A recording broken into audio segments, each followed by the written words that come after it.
বাসরাত এই দুটি শব্দ শুনলেই অনেকের মনে নানা কল্পনা জল্পনা, উত্তেজনা আর অজানা অনুভূতির ঢেউ ওঠে। কেউ ভাবে এটা শুধু একটা আনুষ্ঠানিকতা, কেউ ভাবে জীবনের সবচেয়ে স্মরণীয় মুহূর্ত।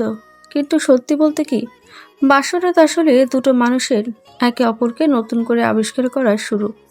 আজ আমি তোমাদের এমন একটি বাসরাতের গল্প শোনাবো, যেখানে ভালোবাসা ছিল সম্পর্কের চেয়েও গভীর, আর আদর ছিল কথার মাঝেই লুকানো। সারাদিনের ক্লান্তিকর আয়োজন শেষে অবশেষে রাত নেমেছে।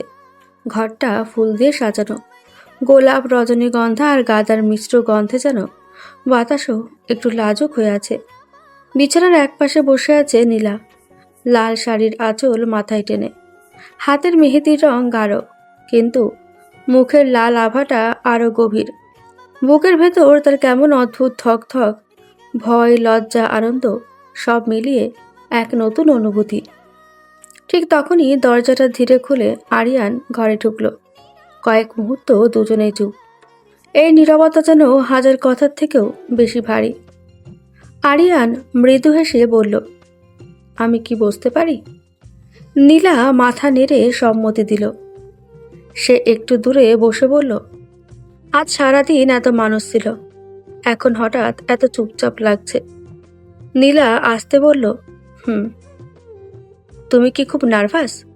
একটু। আরিয়ান নরম স্বরে বলল, আমিও কিন্তু নার্ভাস। নীলা অবাক হয়ে তাকালো। তুমি? হ্যাঁ, কারণ আজ থেকে আমার দায়িত্ব বেড়ে গেছে। এখন তোমাকে ভালো রাখা আমার কাজ।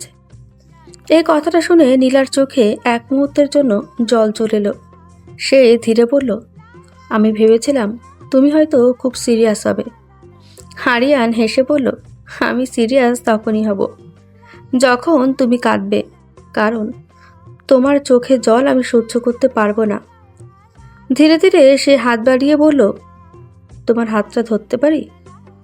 নীলা কিছু না বলে হাত এগিয়ে দিল। আঙুলে হালকা কাঁপুনি ছিল। আরিয়ান আলতো করে ধরতেই সে বলল, ভয় পেও না, আমি আছি।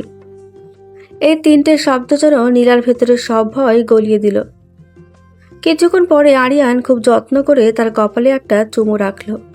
সেই চুমুতে কোনো অধিকার ছিল না, ছিল শুধু সম্মান আর প্রতিশ্রুতি। নীলা চোখ বন্ধ করে অনুভব করল, এই মানুষটার পাশে হয়তো সত্যিই নিরাপদ থাকা যায়। জানালা দিয়ে চাঁদের আলো ঢুকছিল, পর্দা হালকা দুলছিল বাতাসে। পরিবেশটা যেন গল্পের মতো সুন্দর হয়ে উঠেছিল। আরিয়ান বলল, একটা কথা বলবো?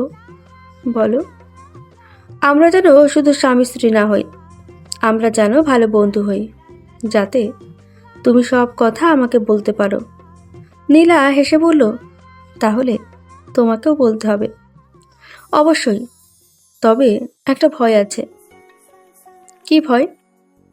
আমি হয়তো তোমাকে খুব বেশি ভালোবেসে ফেলবো। নীলা লজ্জায় মাথা নিচু করল। কিছুক্ষণ পরে সে ধীরে আরিয়ানের কাঁধে মাথা রাখল। প্রথমে সংকোচ ছিল, তারপর সেই সংকোচ মিলিয়ে গেল। দুজনেই চুপ করে থাকলো। নীরবতার মধ্যে যেন হাজার অনুভূতি আদান প্রদান হচ্ছিল। আরিয়ান ফিসফিস করে বলল, ধন্যবাদ আমার জীবনে আসার জন্য। নীলা মৃদুস্বরে বলল, আমাকেও ধন্যবাদ দিতে হবে এত সহজ করে দেওয়ার জন্য। সেই রাতে তাদের সবচেয়ে বড় রোমান্টিক আদর ছিল না কোনো বড় ঘটনা, ছিল ছোট ছোট যত্ন, কোমল কথা, আর একে অপরকে বোঝার চেষ্টা। লজ্জা ধীরে ধীরে স্বস্তিতে বদলে গেল। অচেনা মানুষ পরিচিত হয়ে উঠল। বাসর রাতটা তাই শুধু একটা রাত নয়, ছিল বিশ্বাসের শুরু, বন্ধুত্বের শুরু, আর দুদূর হৃদয়ের একসঙ্গে পথ চলার প্রথম অধ্যায়। আর সত্যি বলতে কি, ভালোবাসার সবচেয়ে সুন্দর আদর হয়তো এখানেই লুকিয়ে থাকে।